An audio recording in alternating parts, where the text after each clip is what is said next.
behind the scenes with future country rock blues kings and queens. Discover them first with Palm Mash TV. Palm Mash TV.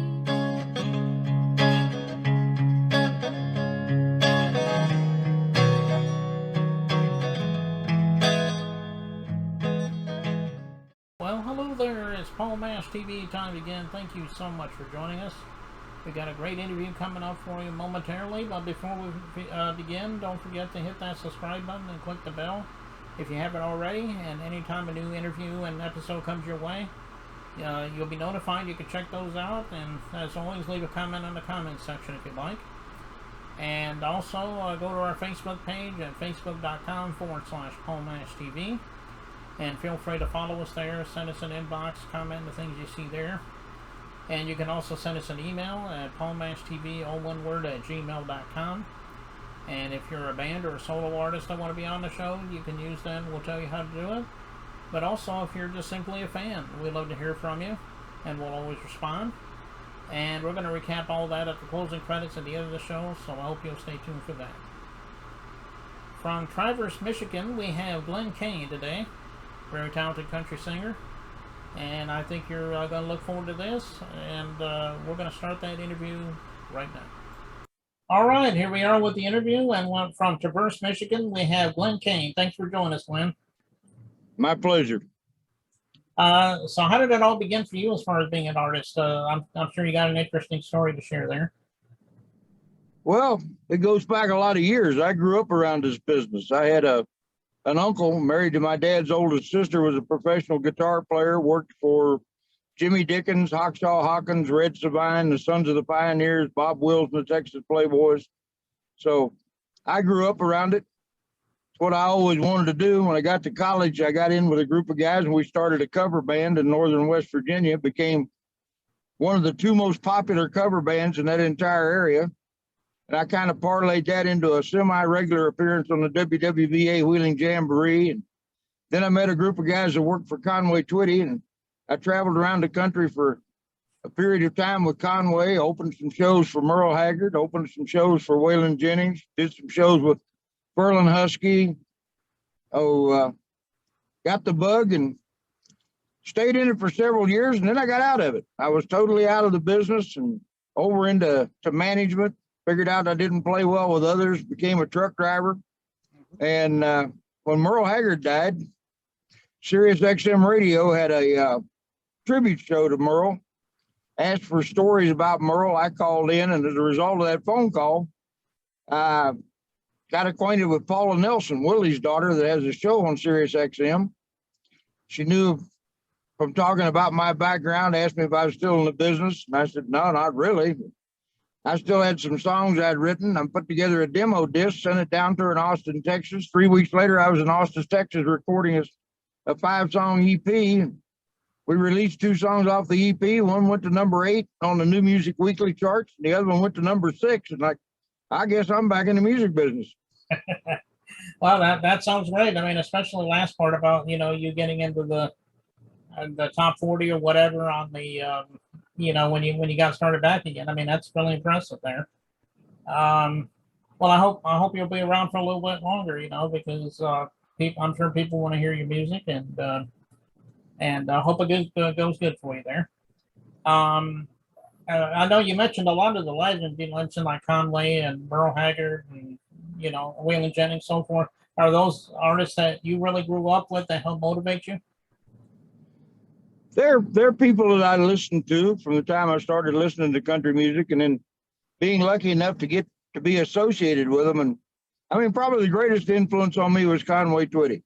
The time I spent with Conway taught me a lot, just observing him, about how to be a performer, how to work a crowd, how to pick a song, how to write a song.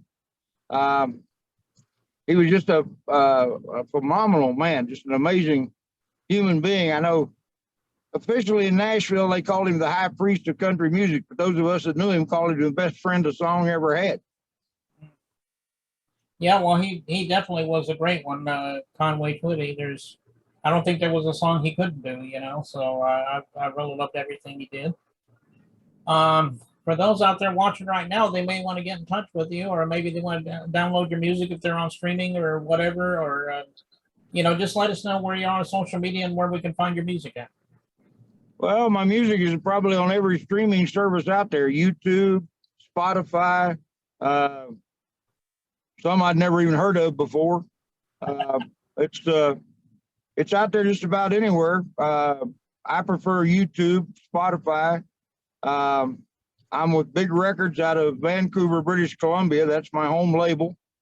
I have a Facebook page. I have an artist page, Glen, Cain, and Real Country on Facebook. I'm accessible through there. We have a really good band. We do a really great traditional country show. So if anybody's looking to book a really good act, we're looking to work. Okay. Well, everybody get out to those streaming sites and check them out on Facebook. And maybe you want to book them for a gig, like I said. And I know we'd love you for that too. And I guess we're getting ready to watch a video from you in just a moment. It's called "Hold Back the Dawn." It's a great song. Tell us a little story about that song. Is it self-explanatory, or let us know? That song has been around since I was in college. I wrote the first verse and the chorus of that song between my junior and senior year of college. I had met a girl when I started the very first week of college, my freshman year, and we dated constantly for 3 years. We were engaged. We were supposed to get married. And between my junior and senior year, came back to school and called her up to go to a movie and dinner. And she said, "I'm glad you did that because there's something we need to talk about." And being an observant type fellow, I said, "Does it have anything to do with the fact you're not wearing your engagement ring?" And she said, "Well, yeah." And long story short, she married a medical student who became a heart surgeon. I went back to the dorm and wrote a verse and a chorus of a song. And then when we did this EP, I ended up finishing the song, and we put it on the EP, and it's become probably the most popular song on the EP. Well, that's a good story there. And I know everybody's looking forward to it. As I said, I really enjoyed it. And we'll get to that in just a moment, though. But we want to come back and plug something else for us. We'd love to have you back sometime. Yeah, I'd love to do that. I appreciate it. I appreciate the opportunity and, the exposure. Really, I really enjoy it. So Okay. sorry about that. Somebody tried to call me, so I kind of bounced out there for a second. Yeah, but I'm back. Yeah, it's all right. It happens. So let's get right back to the video by Glen Cain, and it starts right now.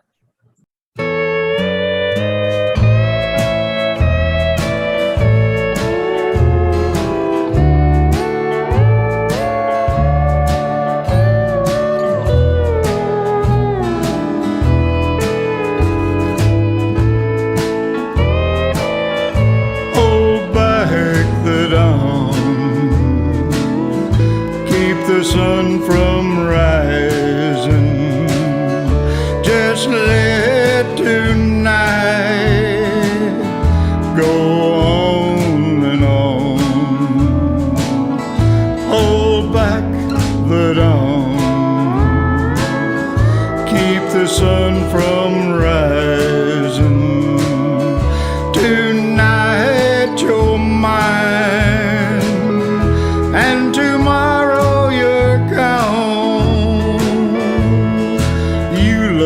another, much more than me. And so tonight you've asked to be free, to go to your new love and leave me behind. You'll be gone tomorrow, and I lose my mind. Hold back the dawn, keep the sun from rising. Just let tonight go on and on.